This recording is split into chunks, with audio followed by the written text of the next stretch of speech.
to be reviewing the Ender 5 Plus.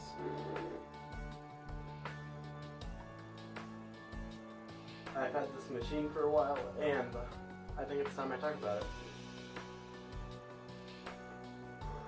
The machine I got, I like it, I really do like it, but I'm kind of disappointed with what I got. The machine I got did not come with the heated bed like it was supposed to, and I had some issues getting it to print to its full size. I figured out a way to get for it to print to its full size, but I still haven't figured out how to make it heat the build plate. Now that we got that out of the way, certain issues with my unit and my errors, let's talk about the good things. It has a 350 by 350 by 400 build size. Has a touch screen and has a filament sensor, which is all pretty nice. It's a photon tube and has a BL Touch, so things you should consider. It is a bit pricey, but it is a very big printer, and I like it for what it is. I like what I have. It could have been better if it came like it was supposed to though, so keep that in mind. Your results will probably vary for mine. I'm Laramie, by the way, and like the video, please leave comments down below, and sorry for interrupting, subscribe please, and let's continue. It has 2 Z-axis motors, so this will move up and down. It prints pretty well I think it prints well. It can print pretty fast too. I haven't had any issues with how it's set up that were the printer's fault. I had some. Personally, I did get it off level once, but it was very easy to fix. You can just raise both sides all the way up and that'll fix any off levelness, so that is something to keep in mind. And I don't know if I have my spool in the right placement, but that's where it is. It may or may not be, but that's where I keep it because it's out of the way and kind of convenient. It is a full color touchscreen. On-off switch is right here. So now that we've gone over that, some things that I think this machine is good for.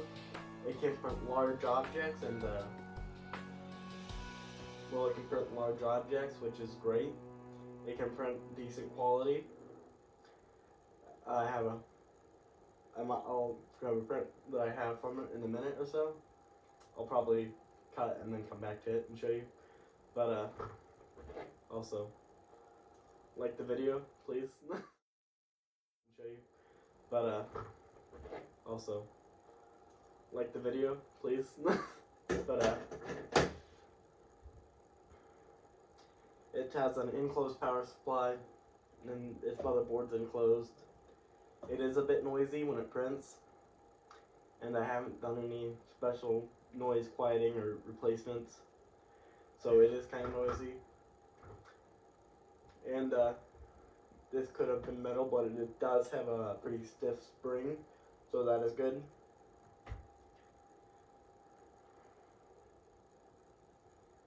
The BL Touch, it was difficult for me at first because I hadn't used one before, but I do like it now. I don't have to mess with leveling the bed now, which is pretty nice. And it has a removable glass build plate, which is amazing because not having to remove things on it is just great. Removable surface is amazing. Anything else? It's held on by 4 binder clips.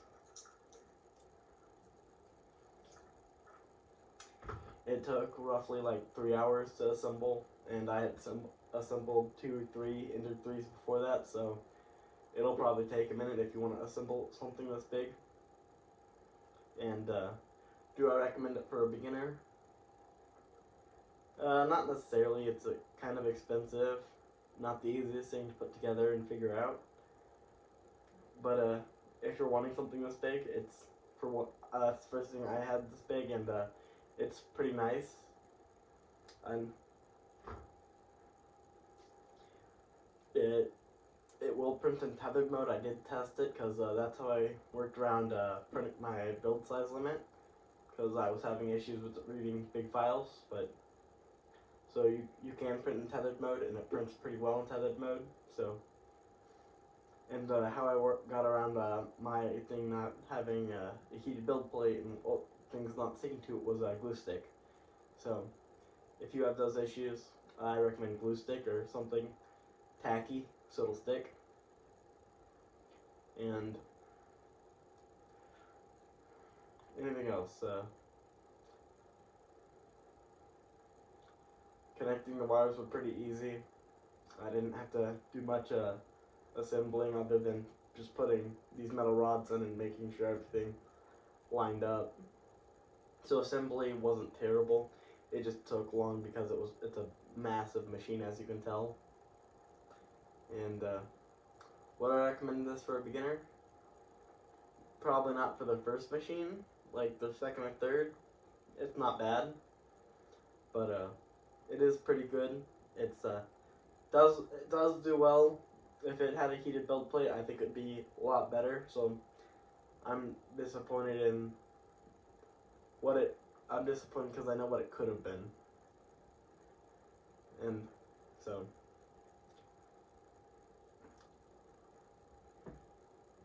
it does have the little rubber feet, so it'll stick. It won't vibrate so bad on the table, which is very nice.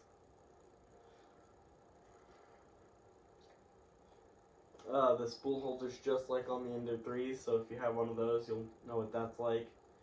The filament runout sensor is sometimes it gets stuck with filament, or it's hard to put filament in.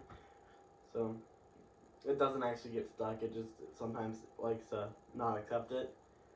So you can actually remove the front cover to get your filament to go through if you're having a hard time getting that.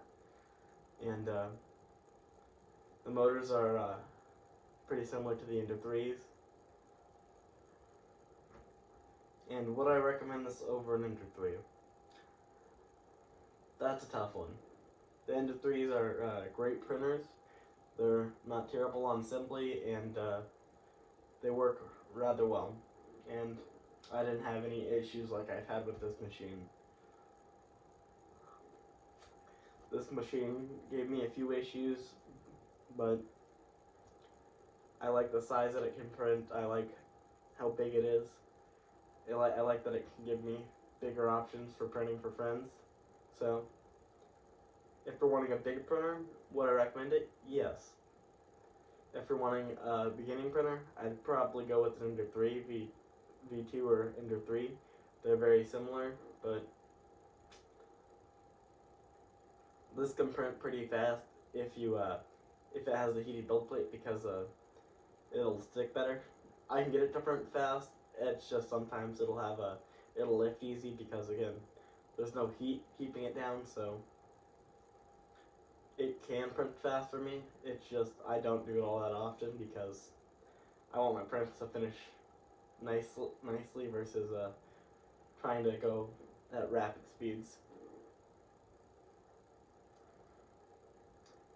This printer has served me well. It's great. And for a printer of its size, I think it's a good price. I like that it didn't take awfully long to assemble. And the instructions for it were pretty good. So leave a like, subscribe, comment, tell me what you will see next. Thank you for watching, and this is Laramie.